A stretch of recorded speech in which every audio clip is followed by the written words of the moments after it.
Hey, you guys, it's Kristen Watson. Welcome back to the Solex Life podcast. I'm going to give you guys a minute to join, and we will be right back.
Welcome to the Solex Life podcast, where our goal is to enhance the mental, physical, and spiritual luxuries in life.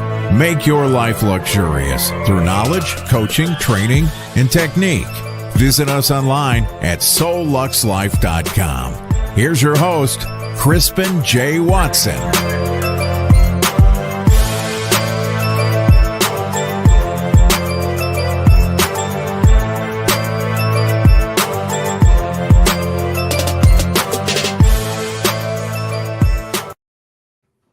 Hi, you guys. So happy that you guys are here today. We have a special guest that I'm super excited about.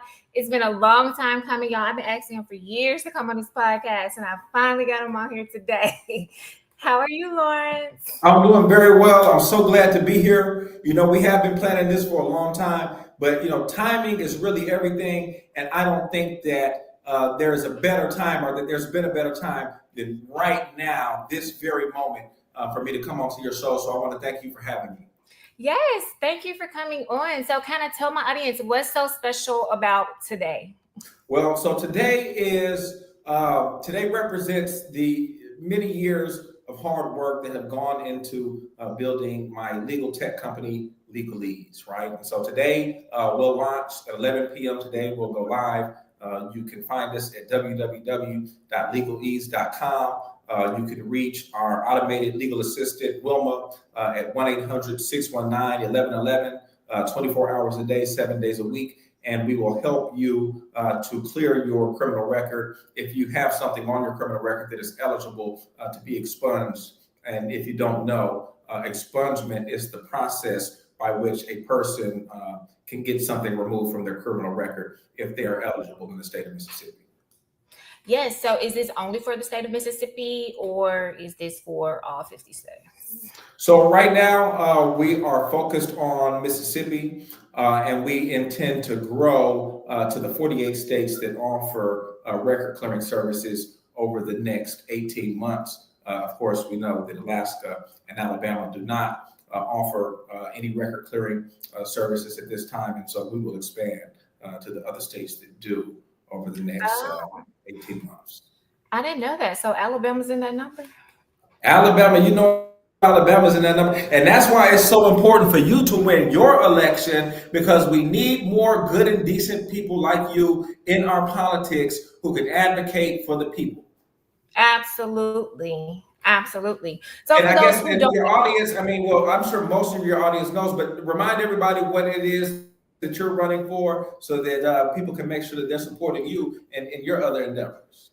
Absolutely. So I'm Crispin. I'm running for Calera City Council. You vote at large, so you guys get one mayoral vote and one city council vote. And hopefully that vote will be for me. I'm advocating for businesses, for residents here in Calera, but we're not going to go into too much of a spill on that, because we want to focus on our man of the hour. But I do appreciate that moment for you allowing me. That's a little plug. I got the plug. You know what I'm saying? I got to return the favor. Right. So tell the audience a little bit about you, just your background. Where did you grow up? Kind of what was life like for you leading up into you becoming a lawyer? Wow, life leading up to becoming a lawyer. So I'm from Canton, Mississippi, and I grew up mostly in Mississippi, but I spent a little time when I was really young living in Dallas. And my mother was just always a very disciplined person, right? And so she made sure that I was focused on school and things that I needed to be focused on. And I never really got a lot of like good grades. I wasn't like a good grade type of student per se, but I was persistent enough to see things through. And I went to the Pineywood School in Mississippi. That offered me a lot of opportunities. After that, I went to Howard University, which is where I met my co-founder of LegalEase, doing community work and actually being members of the Howard University mock trial team. So this legal tech company is kind of a full circle moment in that respect. And I always wanted to be an attorney. There was a point where I thought I maybe wanted to be a veterinarian, but a veterinarian asked me what was important to me. And I said, I want to make a lot of money. And he said, well, be a lawyer. And so, that's how I was kind of focused on that. Yeah, so that's cool. I mean, did you have pets and stuff growing up? What sparked you to want to be a? Yeah, I was really into I've always been into livestock and dogs. Things like you can hear the dogs. I hear the animals now. I spoke them up. I'm leaving this office building with a lot of dogs right now. I don't know what the hell is going on. But yeah, I've always been into that kind of thing: livestock, horses, cattle, dogs, and things like that. So yeah, that was something I was into then. I'm into it, now still as a hobby, kind of like a hobby farmer. Yeah, so let's go back to law school. I know you kind of said that you didn't make the best grades growing up.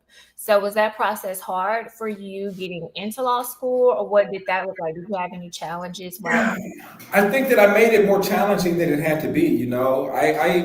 I always saw every step as a means to an end. So I said, well, I have to finish high school because I need to go to college. I need to go to college because I need to go to law school. And so, everything was kind of tied in. But I still, I never was really super focused on what my GPA was, right? As long as I made it to the next step, I was satisfied. And so it really wasn't until I applied to law school that some of that stuff kind of caught up to me, because I wanted to go to like Harvard or Stanford, but I didn't have the grades for that. I honestly just couldn't make it happen. So, but I think that actually worked out for the good. And we can really think of it like this way. If I had gone to Stanford or Harvard or one of those schools, you and I wouldn't be sitting here today, because you and I met when I was a student at Mississippi College, right? And so, things work out when in the way that they should. So, absolutely. Shout out to Mississippi College. Mississippi College was willing to take a chance on me when most other law schools were not, right? And so I actually got into Mississippi College a year before I started attending, because the first time that I was accepted, I said, well, I don't want to go to Mississippi College, so I'm just going to put it off a year. I need to reapply to Harvard. I need to reapply to Stanford. I need to reapply to Emory, right? And give those schools another shot before I commit to going to Mississippi College. And so I did that. I had to reapply to Mississippi College. And once again, Mississippi College was one of the few law schools that was willing to take a gamble on me. But, I hope it's paying off, right? Yeah, it looks like it is. So what kind of law do you practice? Well, so before really getting LegalEase off the ground, I was really, super focused on building my criminal defense practice. And I think that went really well. And I had, a few personal injury clients as well. I think all lawyers, everywhere you go, we're all kind of fighting over that, little fender bender accident. Right. When you're up in the morning on your morning commute, you see one fender bender, right? And that it's like 10 lawyers behind the scenes trying to get that little case. So that's where my focus was. And I did that for, about 5 or 6 years before I started, wanting to kind of pivot into something different.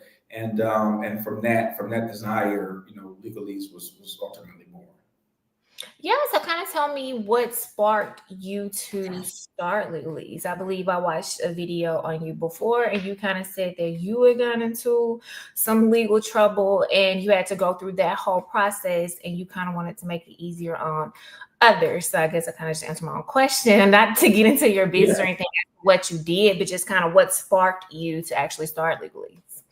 So no, you kind of hit it on the head. When I was in undergrad in Washington, D.C., I was arrested and charged with a misdemeanor one, wild college kid night on U Street in DC. If you're familiar with Washington DC, U Street is a popular gathering spot for the city, and there are a lot of bars and restaurants. And so I was out, being a college kid, and I got arrested. The next day, the charge was dismissed, but I never really did anything about it. And the funny thing was, I didn't want to tell my parents, right? And so I never.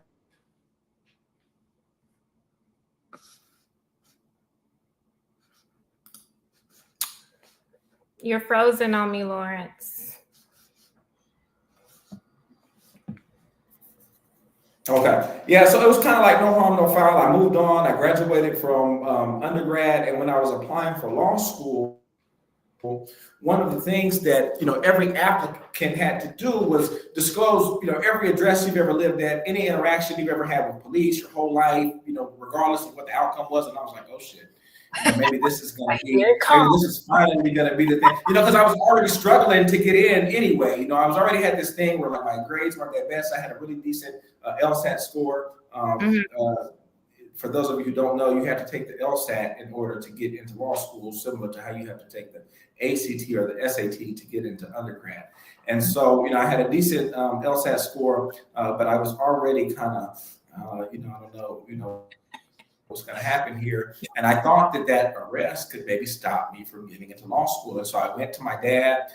For those who don't know, my father's also an attorney. And so I sit down at his desk on a Saturday morning and I say, look, Dad, and I had this little brush with the law when I was an undergrad. It was dismissed, but, they're asking me to disclose this on my law school applications. Do you think I really need to disclose it? And he was like, yeah, you do need to disclose it, but at the same time, you want to go through and get an expungement, right? And so, I did what most people do, when they need that kind of service. And I just started Googling, attorneys who perform this. And I was cold calling. I paid a $300 consultation fee to one guy who I didn't even end up going with. And then, I was quoted prices for an expungement that ranged from $1,500 to $5,000. And, we paid $2,500, I want to say, maybe $2,750, and, put it behind me, right? But having had that experience, I was kind of like in law school, I would joke with my peers that I was going to be an expungement lawyer, right? Because I said, man, a lot of people, have, run-ins with the law, and a lot of people probably need expungements, but nobody is speaking to them, right? Nobody's marketing to them. When you see lawyers and lawyer marketing, what is it? It's your rec, your check, that kind of thing. And so nobody is speaking to this huge part of the population that have things on their criminal record that are eligible to be removed. And so I would joke around that I was going to do that. I never really put anything into it, but it came back around. The opportunity came back around. When I was kind of really wanting to, for a new adventure, right, in my life. I thought that I had done really well in the criminal defense space, and I wanted something new. And so we kicked it off, man, and with that foundation. And what year was that? Like, what year did you guys start working on this? So we started working on this initially in 2022. At the time, we didn't have the domain. I was my business partner. Like I said, we've known each other for a long time. We actually had a startup, many years before that, probably about 10 years or more, 11 years or so ago. We had a startup. We lived in California, and we were trying to raise venture capital funding then. We failed, but we failed forward, right? And so I learned from that to kind of keep an eye out for scalable solutions. And, I thought that this fit that bill. And so I reached out to my business partner in 2022, and I kind of pitched him on it. At the same time, I was kind of volunteering at certain weekend expungement clinics for certain community-based organizations. And I was seeing this overwhelming response from the community of people who needed expungements, much like I had needed one prior to going to law school. And I said, with the advances in technology that have been made, there has to be a way that we could screen these people for eligibility, that we could help them to help themselves without making this process so dependent on human capital, right? You have to have a lawyer to sit down in front of you and ask you the questions to see if you qualify buy-in, and so I really felt like with the advances in technology, specifically with artificial intelligence becoming more ubiquitous, that we could use that to put the power of justice back in the hands of the people where it belongs. And so we felt like expungements was a pretty safe space to start and to really give people the power to handle some of these, what we call non-complex legal matters on their own without a lawyer. Yes. So I see you have the website here. That's the website here. I have, first of all, I have the best business partner in the world. Shout out to my co-founder, Roger Roman. And we have the best dev team in the world. Our CTO, Rashid Ali, has put together a team of world-class developers, and they have brought this site to life. And what you see, this is the front end, right? This is the user experience, but on the back end, there's so much work that has to go into building a tech company, right? That is using things like artificial intelligence to serve consumers, right? And so it took many months of hard work on their end. We really appreciate them and everything that they've put into this. And so, like I said, today is the day that many years of hard work becomes available for public consumption. Yes, absolutely. So I'm not asking the price, but there we go.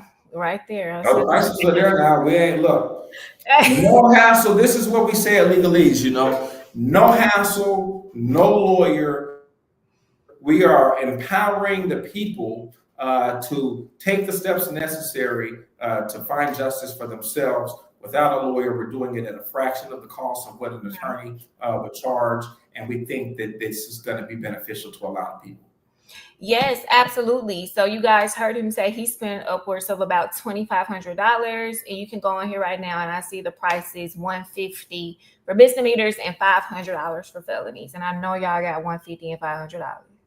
Yeah, that's right. And so, what studies have shown is that people who do get things that are eligible cleared off of their record can see up to a 22% increase in their income over a lifetime. And so we think that that's a major thing, that's the economic impact of this play. And so, again, not only are we empowering people to handle some of these non-complex legal matters on their own without an attorney, but we're boosting our local economies by helping people to keep a lot of that money in their pocket. As an attorney, I can tell you firsthand just how much money comes out of the Black community specifically, or our poor communities for legal services, right? Because we know that poor people are more likely to have run-ins with the law. They're more likely to have things going on in the criminal justice system, and so much money from our community is shelled out to attorneys and to bondsmen and to just fighting back against the system, and it's really a wealth drainer on poor communities. Yes. So typically, what's the time frame like? So if someone goes on your website, they get signed up and start the process, how long does that take to get something off of one's record?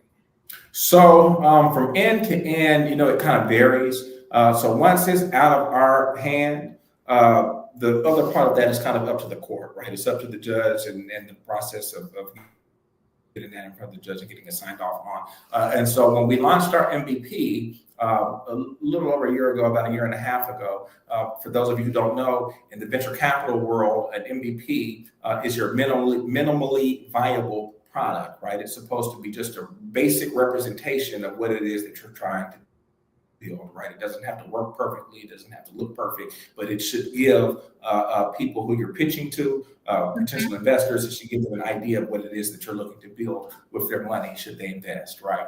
And so when we did that, we processed close to 400 expungements, and the average time was about 30 to 45 days to get that signed off on. And so we kind of stick to that.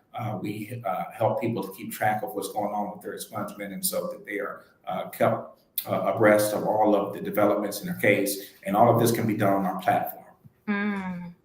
I love it. So you said it launches tonight, and now you say you kind of wanted to start off with expungement. So I'm wondering, are there going to be other services added in the future? Yeah. Services?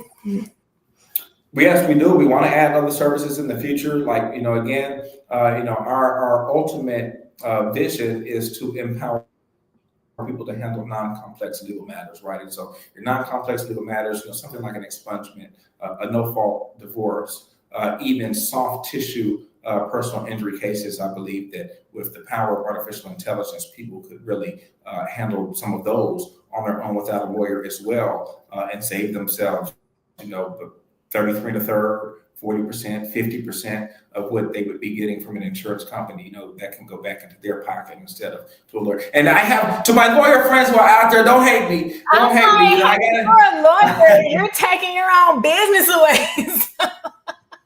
No, I mean, look, I'm here. I'm in tech. I'm in legal tech, and I think that this is the best way. The combination of law and tech. I think that's the best way to help the greatest number of people. In the most efficient manner. So I like it here. I love it here. Ain't that what I love it here. Love it here. And so I look forward to growing this company. We just raised our pre-seed round in the venture capital world. A pre-seed round it's your first round where you're taking money from institutional investors or angels as well. Before that, you may have a friends and family round, they call it. A lot of us aren't fortunate enough to have enough friends and family that have the kind of money that it would take to get something off of the ground. Right. But for the ones, if you can, get the money together, to get that MVP done using your own finances or, help from friends and family, sweat equity from people, from there, you would set out to raise a pre-seed round. We are in the process of closing our pre-seed round now. We've closed about $1 million in venture capital investment so far, and we are in the process of closing another check or two, and then we're going to shut this round down, focus on building this company and scaling across Mississippi, and then we'll go back out in about 9 months from now and raise what is called a seed round, and we'll be looking to raise between $5 and $10 million at that time. Oh, nice. So for a company that's just getting started out, what advice would you give them? I know you said kind of reach out to your family and friends at first, but are you able to tell us kind of like how to pitch it? Because a lot of people are like, I'm not investing in your dream. Like, you're not about to waste my money with that. Are you coming with them? Of course, I'm sure you're coming with like a business plan and all that. But can you kind of walk us through what that looks like when you actually pitch to others? So, well, the first thing that you want to do is, you want to have a scalable solution to a real problem, right? And so when you say real problem, it doesn't have to be necessarily a negative thing, right? You could just be making something that's good better, right? But you want to have and by scalable, I mean something that doesn't just work, in your community, or something that doesn't just work in your neighborhood, something that you could scale across the country or even across the world, right? Like Amazon and companies that have grown and have these massive valuations and have millions and millions of customers across the globe. Those are scalable, right? That's how they got to be as big as they are. They scaled their way to that space. So you want to have a solution that's scalable, and you initially, when you're pitching to people, you want to have your ducks in a row, right? You want to know who your ideal customer is. You want to know how you're going to reach them and how much money that's going to cost. You want to have your pitch deck, and you want to have your MVP. Like I said, you can tell people about what it is that you want to do, but it really says a lot more when you can show them that you've actually taken some concrete steps toward getting something done, right? I think that signals that you are someone who can get things done, and that's really important. You're going out and you're asking people to open up their network to you of other investors, and you're asking them to open up their checkbook to you and write you a check for your company. They don't really necessarily know you that well, and so you have a very, very short amount of time to convince them that you're somebody who they can trust enough with their money to go out and execute on an idea. Oh, nice. So I love that. So kind of what does the future of LegalEase look like once you guys raise all this capital? I know you say you're trying to scale, but specifically, will you be hiring people? I don't really know. I know it's fully AI and that's what it's moving to. Will this be a company where you will have more employees and things of that nature?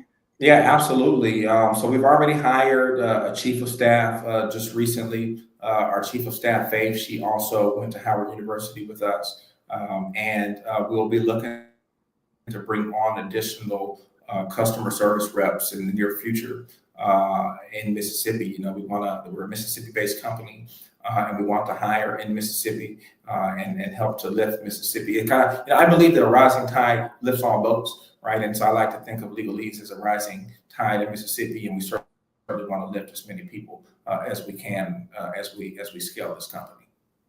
Yes. So as you scale, just kind of a personal question, are you going to stop practicing law, or will that be something that you continue to do? Yeah, so I've been winding down my private practice for a number of years now. It's kind of like I compare it to stopping a train, right? You can't just slam on the brakes and stop it. You have to kind of gradually slow down until you come to a stop. And so I think that over time I'll have less and less criminal cases. I already have less now than I've had at any point in the last 7 years that I've been practicing. I have a trial coming up on the 28th of this month, and so I'm going to get that knocked out, and that'll be one less that I have, and I'll keep knocking them down as they come up. And I don't accept as many cases as I used to. If I feel compelled for whatever reason to get involved in a controversy, then I may entertain the idea, but I'm really hyper focused on LegalEase and really building this company to its maximum potential. Oh, I love that. So any advice to any future lawyers out there? I know you're getting out the practice, but for those that may want to get in it and run their own private practice, do you have any advice for them? Yeah, I mean, for one, don't be discouraged. That's why I'm very open about, some of my struggles and that went into getting to where I am. I didn't have the best grades. I had to apply for several years before, I made a decision on a law school, and my weren't that many, and so don't be discouraged. You can be a regular person and still have a wonderful future. Do whatever it is that you want to do. Don't be limited by preconceived notions of what you should be or should have in order to go where you want to go. If you think that you want to be a lawyer, have to get up and go. As long as you get up every day and you take, even if it's just a small step some days and a big step on other days, if you keep working towards that, you'll get it done. And I think that the people who really, really want it, I think that we understand that, somewhere kind of like deep inside. And so for the people who really want it, go out there and get it. I think we have to tell them about how you and I met. I don't know if you want to. We should tell them about how you and I met. I mean, because really, in terms of you have to take life by days, man. And so it's none of us are like perfect, and we met how we met, and I'm still a lawyer here today. But I was in law school. I was a third-year law student. It was the spring semester. It was like March-ish, maybe like late March, like early April, and I was getting ready to graduate law school, and I went to Mississippi College, and the rule at Mississippi College was that if you missed 25% of a class, then you got an automatic F in the class and you failed. And so I kind of played around with that my first year of law school, and I ended up failing a class on that technicality. And so I was so determined in that third year that I wasn't going to go over that 25% mark. And so I had a morning class at 8 a.m. Then I had an evening class at 6 p.m. And in between the time, I really just didn't want to go home because I didn't want to take a chance at being late to the class and the professors closed the door. So I was like, I'm going to go and hang out in Jackson with some friends. And so I do that. I'm out in Jackson. I'm hanging out. And we ended up in, I don't really know if I would call it a shootout, but we were in Jackson and somebody started shooting. Right. That's right. We ended up in a shooting, and so somebody started shooting into the vehicle that we were in. You remember this, not you and I, but the vehicle that myself and my friends were in, and my friend was actually shot. And I thought, that the worst had happened. And you were close by. And you pulled up to the scene, and I was out there, frantic, and that was how you and I initially, met on that crazy afternoon in Jackson. And so that is really relevant to this because at that moment I started to take life a little bit more serious, Yeah. And I said that I have one life to live, and I'm going to live it to the max. And so I graduated from law school a few weeks later. And really with that experience as fuel, I said, I'm just going to move to California and pursue building this company, which at the time was Visionary Works. And so that actually motivated me to, throw caution to the wind. I graduated from law school on a Saturday, and that Monday, I packed up my car and I drove to California and set off on this journey to build a venture scalable company. That initial company failed, but LegalEase is able to fly because of that experience. So, wow, you packed up that Monday after that happened? No, not the Monday. That happened, I would say, about a month before graduation, maybe 5 weeks or so before graduation. And so when I graduated on that Friday, I said, I'm going to California. I'm just going to do it. And so I did. And because I took that initial step, and learned about building, venture scalable companies and finding scalable solutions to real world problems, I was able to notice that there was a blind spot in the market, right? And as far as record clearing services go, and that's how we ultimately, that's how LegalEase got started. Yeah, that's a good story. That's a real story, people. So, hey. It is a real story. And thank God that you were there. Thank God that you were there. Just riding through, Just riding through. So someone flagged down, so I got on the ground, shot, like, oh my gosh, let me help. But that kind of goes back to this. I mean, if the person that was involved in that, if they were to get out of jail, is that something that they could get expunged from their record? No, so they would absolutely not be eligible, thank God. Your violent felonies are not eligible for expungement. With the expungement process, all of the offenses that are eligible are statutorily prescribed, meaning the state legislature has already decided which offenses are eligible and which ones are not. If you go to our website, LegalEase.com, and you chat with Wilma, she will take you through the process of determining whether or not you are eligible for expunction. As a matter of fact, I'll do a premiere right now. Right now, right here with you on Solux Life, we're going to call Wilma at 1-800-619-1111. And she better work. Come on, Wilma. Come on, Wilma. Don't get fired. Hi there. I'm Wilma, your expungement.ai assistant. I'm here to help you check your eligibility and guide you through the expungement process in Mississippi. How can I assist you today? Hi, Wilma. I would like to get my record expunged. I can certainly help you with that. To start, could you please tell me your first name? Law. Thank you, Law. And what is your last name? Black. All right, Law Black. Could you please provide your phone number? 601-859-6465. Is that your real number? Just to confirm, your name is Law Black, and your phone number is 601-859-6465, correct? Correct. I didn't quite catch that. Could you please confirm if your name is Law Black and your phone number is 601-859-6465? Yes, Wilma, that is my name and number. Great, thank you for confirming. Now let's move on to some questions to determine your eligibility. And so you see how simple that is? In the past, you would have to call an attorney's office, schedule some type of meeting with them. Maybe hours. That's right. So, we're taking the power back. We're taking the power back and we're putting it in the hands of the people. As attorneys, what we kind of are gatekeepers of information, right? We possess the knowledge of the process. We understand the laws as they're written and all of this foreign language that people can't understand, right? They call it legalese. And so, we're taking that and we're using artificial intelligence to break those barriers down and to kind of give some balance, some much needed balance to the justice system. Yeah, I love that. Well, hopefully you guys in the future can teach us how to, file civil cases, because I feel like I got a lawsuit I want to file right now. Well, our vision, our ultimate vision for Wilma is for her to be the go-to source for legal knowledge in the artificial intelligence space. Yeah, random question. So why the name Wilma? Was it just like a comment? Did y'all vote on it? Like, how did y'all get the name Wilma? Say that again? How did y'all come up with the name Wilma? Was this like a vote between, the owners, or it's like Wilma? Just No, so my dad is an attorney, and he had an assistant when I was younger. Her name was Miss Wilma Young.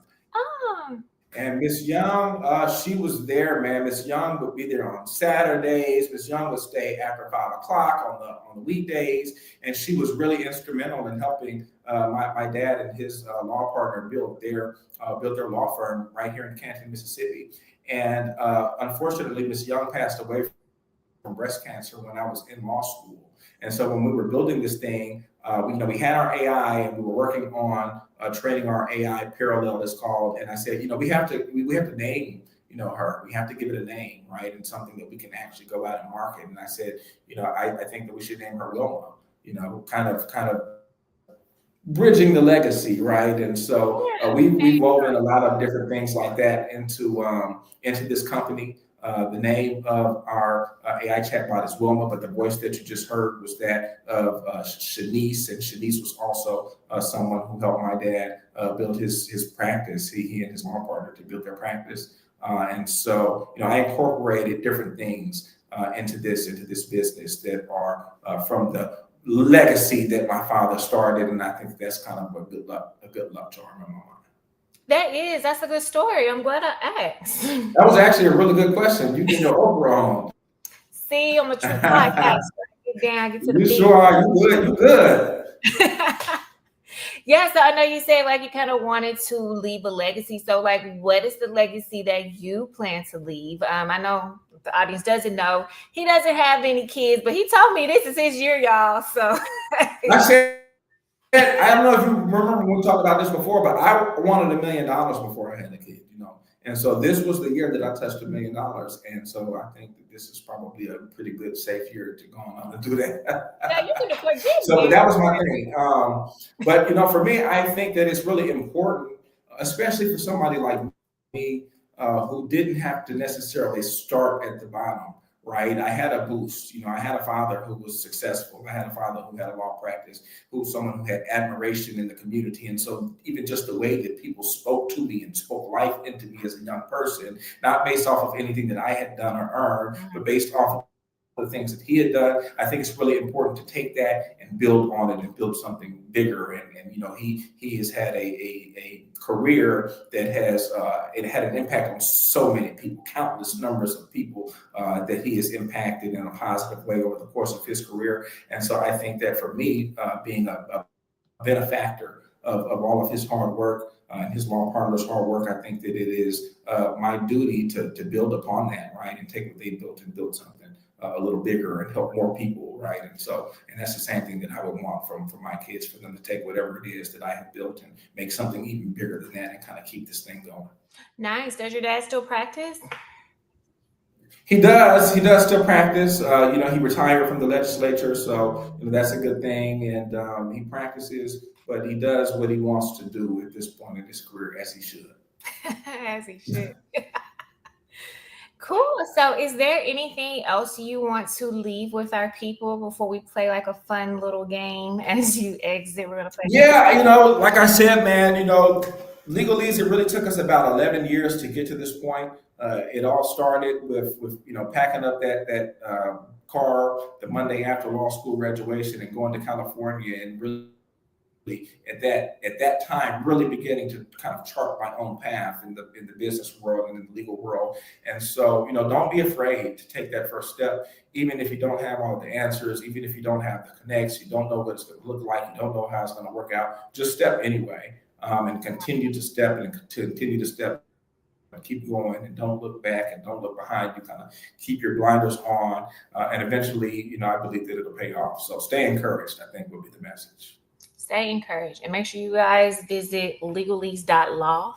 LegalEase.com. So we started off with LegalEase.law, but we have actually like .law, and it came up.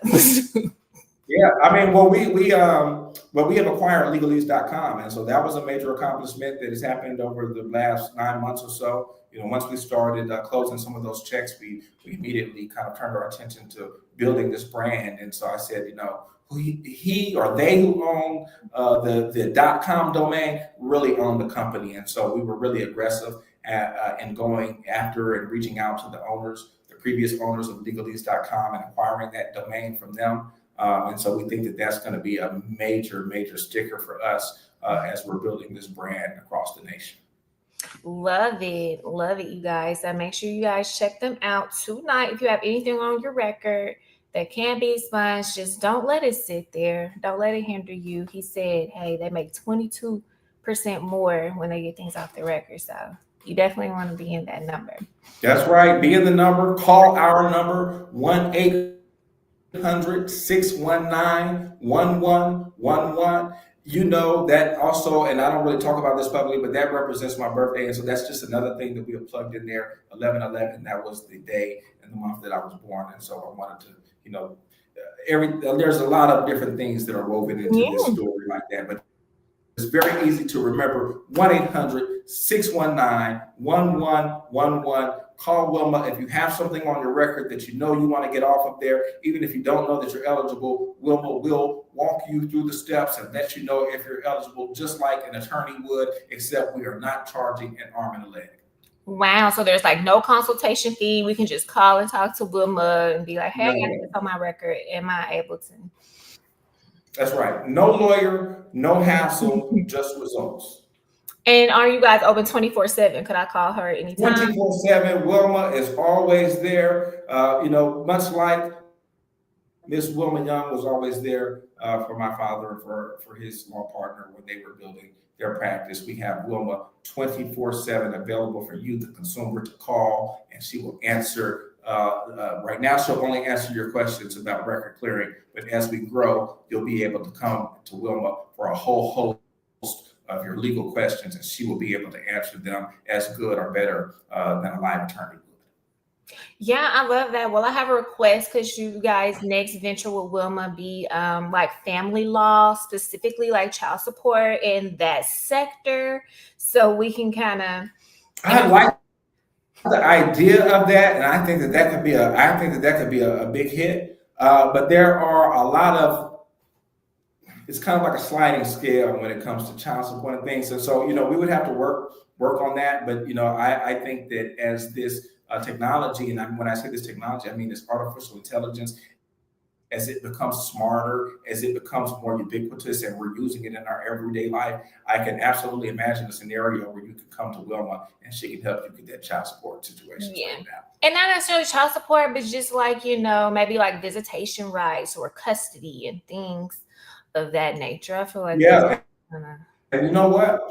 A lot of people need help with that, but they're discouraged from even pursuing it because they don't have the money to afford an attorney, and so they put it off and they put it off and they put it off, and they're already robbing Peter to pay Paul, and so they just don't have the money to go out and seek the justice that they deserve, and that's why a company like LegalEase is so important.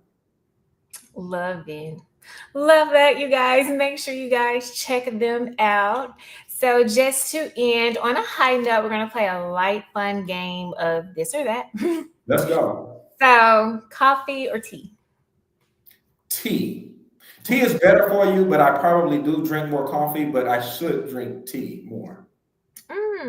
Yeah, I'm with you on that. I'm not really a coffee drinker myself, but I get the sugary coffee from Starbucks, which I shouldn't, but okay. You know what I have just recently been introduced to? What? Dutch Brothers Coffee or Dutch Bros. And I don't know if they have them in Alabama or not, but it's really good. I actually went there today and I had matcha? The green tea. Mm-hmm. Yeah, so I had that, and so I'm trying to make that transition, right? And so you can't be trying to build a company and letting your health lag. You have to stay healthy. I want to cut out sugary drinks like coffee. I want to cut out acidic drinks like coffee, and so I'm kind of making the switch as we speak to matcha. How do you say it? Matcha, I believe. Matcha. I'm making the switch from coffee to matcha tea right now, and so here's to staying strong in that. Here's to staying strong. Here's to staying strong. Your health is your wealth. Seriously. Your health is your ultimate wealth. Absolutely. Yeah. So a beach vacation or a city getaway? City getaway. I'm not too big on the beach. I don't get in. I only like to get in man-made bodies of water. I let nature, have her thing. Grenada has a man-made beach up there. You should go visit it. I need to spend more time in Grenada. Maybe you can introduce me to people and start helping me to make some inroads out there. Absolutely. So Netflix binge or a night out? Netflix binge. I'm a homebody. I hate to go out. I don't like to drink. I did all of that. And I stopped hanging out. I literally stopped hanging out when that happened. I put some fear in you, like, hey, I'm gonna get my life together. I'm getting it together. I've been laser focused. I straightened up. I started walking on a tight line. You know what I'm saying? Like, yeah, life is too short. So life is too short. And anything can happen. But when I'm at home, I have a lot more control over what's happening. So I'm definitely more in the Netflix and chill type of thing. Do you prefer texting or talking? Texting. I prefer texting. I have to talk so much, Mm-hmm. I'm a CEO. I'm a recovering criminal defense attorney. I'm a state legislator. And so my phone is ringing all of the time. And so I would prefer to text because I spend all day talking. Good point. That's pretty much the bulk of what I do, across, the board. I do a lot of talking with people and trying to get things understood and Right. follow up memorandums and stuff. But I talk so much that when possible, I prefer text. I can understand that. Sweet or salty snacks? Sweet, and that's bad. I don't need sweet or salty, but definitely got a sweet tooth. I get that probably from my grandma. She really always, that something sweet thing, she always have to have something sweet. Yes. And I'm kind of like that. I eat a lot of cookies and stuff, and especially like late at night, I eat a lot of cookies or something. Honey bun, I need like something sweet. I need something sweet. I just need a little something sweet. Just a little something sweet to finish it off. I got you. So summer or winter? Summer, most definitely. A book or audiobook? A book. Instagram or TikTok? Instagram. I'm old. You're not old. Tell the people. I'm not, but like Instagram, TikTok is still. I think TikTok is probably definitely way more useful, but I don't really spend a lot of time on TikTok. I just remember every now and then to see what's going on here. But I'm definitely scrolling Instagram, pretty often. Yes, well, you definitely need a TikTok presence for LegalEase. So hey, if you need a TikTok presence. And I know that you were doing that at one point. You were doing like some coaching on how to do the videos. I struggle even with the video that I put up today that we shot, 11 years ago in Santa Monica. I actually had to have my mentee help me to edit that the right way, because when I tried to do it, it was turned like the wrong way. And so I had to call people. I was like, well, how can I? They were like, well, you can just rotate it. And I was like, well, how do you do that? I said, well, can I just send it to you? Can you do it for me? And send it back to me? Because I couldn't figure out. That's what took so long. I wanted to post that at 11 o'clock this morning because it was going to be 12 hours from our launch. And look, I'm really weird like that. I have a lot of kind of things like that. And so, but I couldn't figure it out. It took me till 1 o'clock to get that figured out. And then finally, That's funny. Well, I actually do still do that, social media management and coaching and all that. So, hey, shameless plug. I'm gonna have to get some help because that was really pitiful. And I'm supposed to be. I call my, I'm a legal tech CEO. I'm in tech, and I'm having trouble editing. Right, we're like, how are you in tech? Are you an early bird or a night owl? Early bird. I go to bed. At 11. It's another thing. You go to bed at 11 p.m.? I'm in bed by 11. Yeah. That's not early. You don't think so? I went to bed last night at 8 o'clock. Ooh, man. See, I can't do that during the summer because when it's light out, I can't sleep. So it has to be dark for me. Yeah. But again, my thing, I have an 11 thing. If you can't tell, I have it had it on my arm somewhere. But I go to bed at 11. I like to watch the news at night, so I make sure that I catch the 10 o'clock news. And then I like to watch, the beginning, the first 15 minutes of Jimmy Kimmel. And then, I fall asleep between 10:45. Big Jimmy Kimmel fan. Shout out to my dog, Jimmy Kimmel. Hey, shout out to him. I can't wait to see you on the one. Speak that into existence, for real. Okay, it's already done. So are you more of a passive income or more of a hustle culture type person? I'm trying to get into passive income, but I've been very hustling. Criminal defense is very hustly. You have to hustle for that money. If you're going to be, practicing criminal defense, with your own firm, and most criminal defense attorneys, have their own firm, you have to get out there and hustle for that money. And, you have to satisfy a lot of different moving parts at the same time, right? And so you have to kind of strike a balance between not being offensive to prosecutors and judges because you need them to work with you, but you also want to keep your client and their family satisfied. And so it's a profession where you have to get up and you have to hit the ground running every single day, and you're hustling until you're back in the bed. And so there's nothing wrong with that. You have to apply a similar hustle to building a startup company. And so I think that was a great kind of, pre-exercise for what we're doing now. But I certainly want to transition into passive income and less hustle.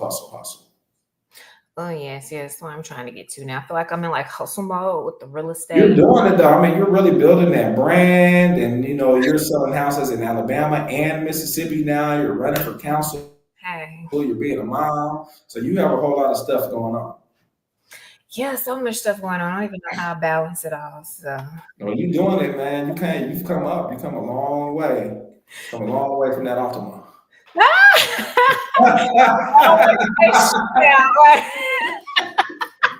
Shoot out while pregnant, and I won't even lie. Like at that. I forgot that you were pregnant. You were like super pregnant. I was like, damn, she pregnant.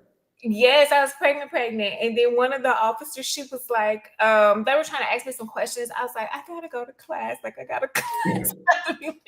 She was like, baby, what are you even doing out here? Like you just need to leave. Like. She was like, you don't even look like you're supposed to be. I was like, I'm not. I'm crying. Going on there. So you guys. Yeah, no, because I had to go downtown to the station and tell them what I witnessed and all that kind of stuff. And I left the police station downtown and walked to class at Mississippi College. Maybe an hour and a half after that incident, because I wasn't gonna miss that class. I didn't get whatever happened. I don't care what happened. Like y'all gotta come to class me and ask some questions. Unless they had shot me and I was like out in surgery, I was going to that class. I was finna get finished with that law school. I had other stuff to do. I walked right up out of that police station, shook up from a shootout, and I walked straight to class. And I didn't even have my car, because I had to leave my car at the scene. And so I had to write a note and leave it on my friend's car. Hey, when you get out of class, don't leave me. I need you to give me a ride. And so I was really serious, man. I was serious about getting done. I was not going to get that technical F in that class. And I needed to move on, man. I had to get to LegalEase. So we couldn't stop. The show could not stop.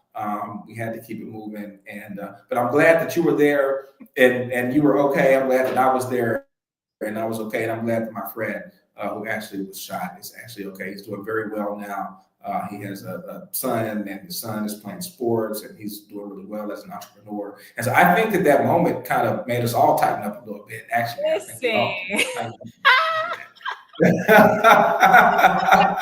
what are you doing? Like, get your we all got companies now. All of us got companies now.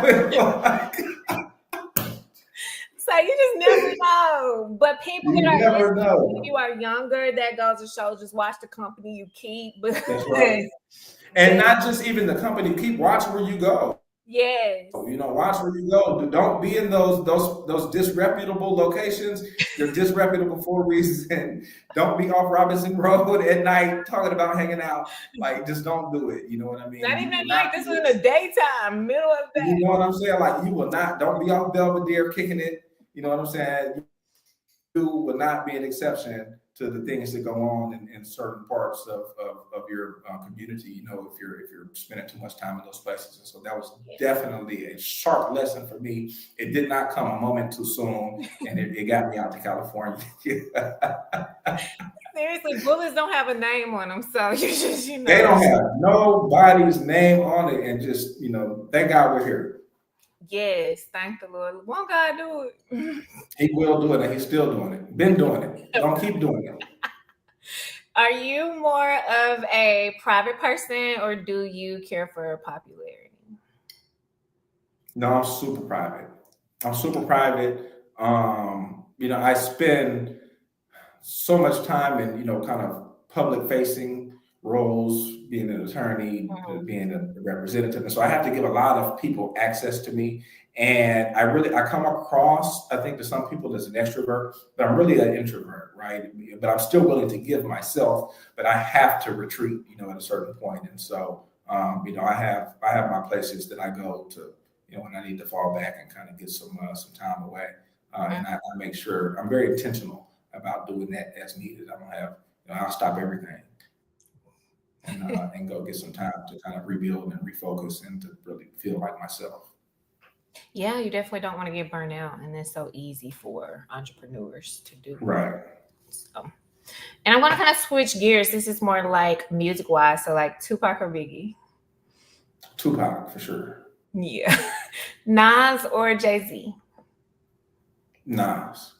Nas was into venture capital, right? And so, you know, Nas invested in Ring. I don't know if you have a Ring camera on your phone, on your home, but Nas and his venture capital company, Queensbridge, is actually not even active now, but Queensbridge Capital, they were one of the early investors in Ring. And I think that after Nas cashed out on Ring, I think that he kind of hung it up.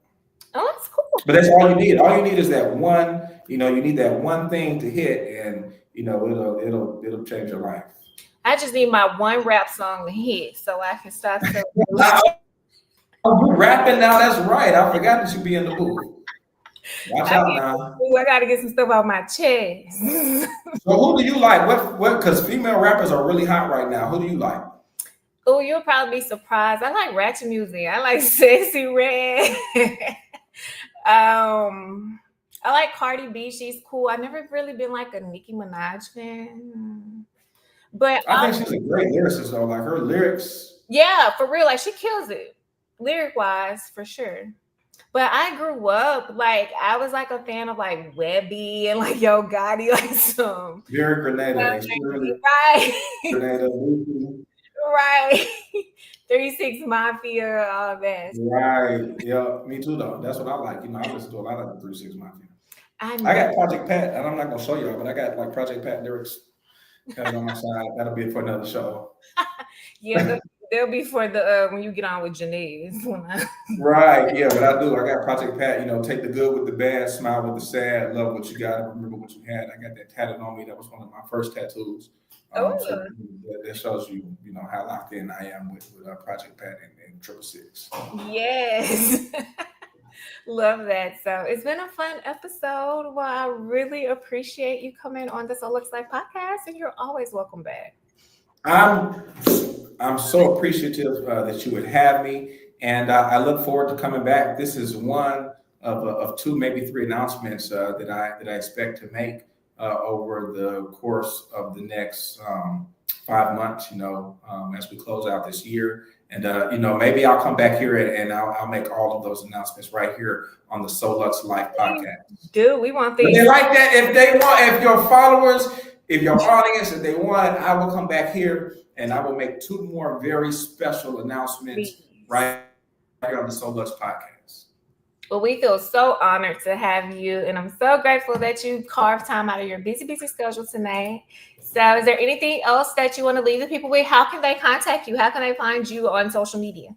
You can find me on Instagram at Law Blackmon. Don't find me on Facebook. You know, I had like I kind of was doing my decoy thing, you know, on Facebook, but a lot of people have found me, and you know, we'll get into that story in another show also. We probably need to have like a series of like 5 shows for me to really get it out. You know what I'm saying? My journey from Goodwin to Blackman, that'll be like a whole mini series.